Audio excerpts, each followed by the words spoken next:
ఎటు పోతాంది మన వ్యవస్థ? ఒక్కడికన్నా ఇలా నిజాయితీగా చెప్పండి, ఎంత మంది పాల్గొండే ఇప్పుడు మన పిల్లగాడి యొక్క శవయాత్రలో పాల్గొన్నారు.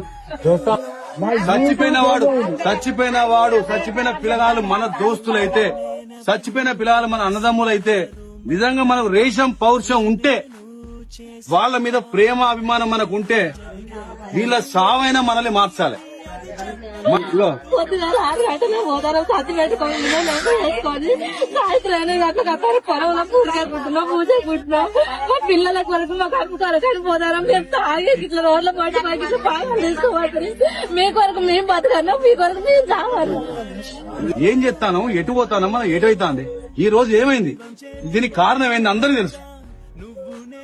నిజంగా కనుక మీరు మన లోపల మానవత్వం ఉంటే, మన గుండెలు రాళ్లు కాకపోతే, మనం రాక్షసులు కాకపోతే, ఇప్పటికైనా అర్థం చేసుకుని జీవితంలో సాగుకు మించిన పెద్ద షాక్ ఉంటది.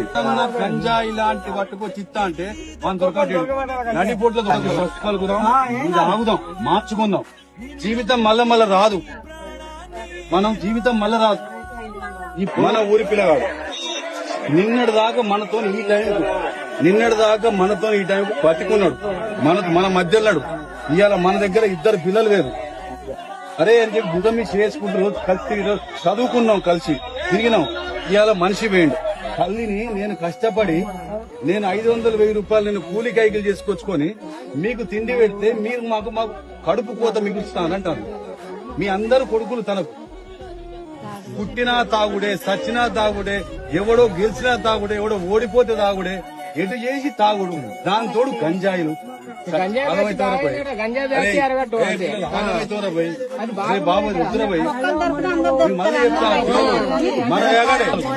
మన ఊళ్ళకెళ్ళి ఈ రోడ్ల మీద రక్తాలు దుస్తులు మార్చాలి, మీ అందరి గుణాలు మార్చాలి, మీ అందరి ఆలోచనలు మార్చాలి.